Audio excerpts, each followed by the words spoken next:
I want, did you clap? Yeah.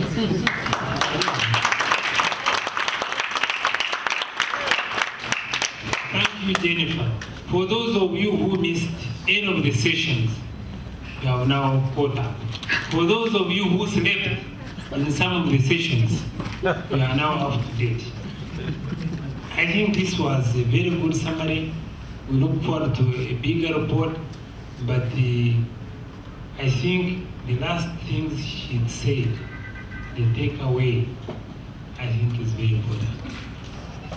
She reminded us what USAID thinks and wants, and they know what we are capable of doing. They know who we are, and they know what we are capable of doing. I think that is their strength.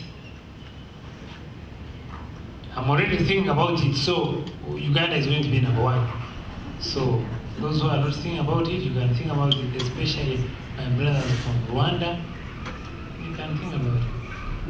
I'll ask now Key to go through some of the summaries and also mention something about what is going to happen and so on.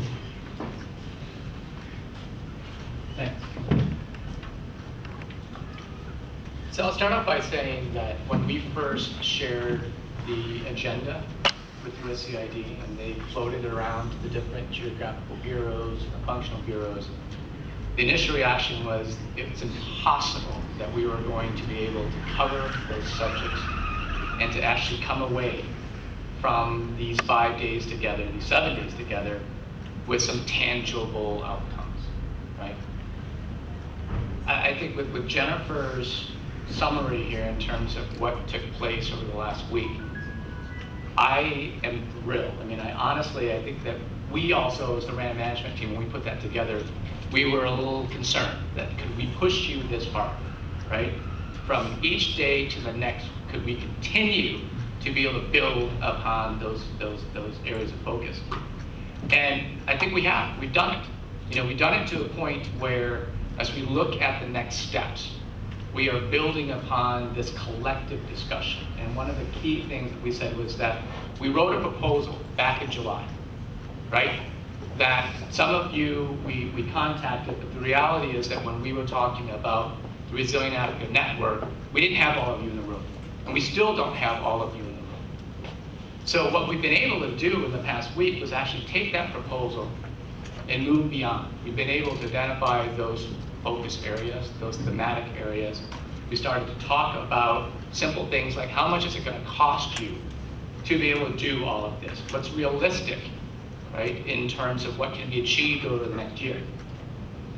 I think the quickest way to kind of summarize this and add to what Jennifer put up is that this is what we were able to do in the first day, right? This group, I think, came up with a definition of resilience that is better than anything that I've read in all the literature. It's better than the discussions, whether they've taken place at the international level, within USAID, elsewhere.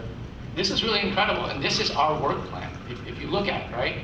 So, resilience is the capacity of people and systems to mitigate, adapt, and recover, learn from shocks and stresses in a manner that reduces vulnerability and increases well-being. Well, what are we going to do, right?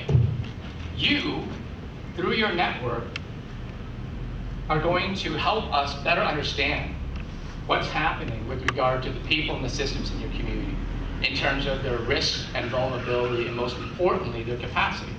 Because that's what we're focusing on.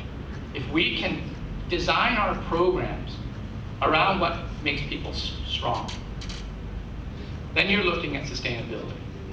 If you're solely focused on what makes people weak, and you're only bringing them up to a certain level, then that's what we've seen in terms of the shortcomings of our efforts today. We are making some short-term gains, right? We talked about what happened in Haiti, where $4 billion of humanitarian assistance went into Haiti post-earthquake. And yes, the international community saved lives and alleviated suffering. But did we actually address those root causes of vulnerability in a way that's sustainable, that makes the Haitian people more resilient. We didn't do that. Perhaps looking at it through a resilience lens might change that approach. So the first part here is better understanding, right? What's happening with regard to the people in the system. That comes from you.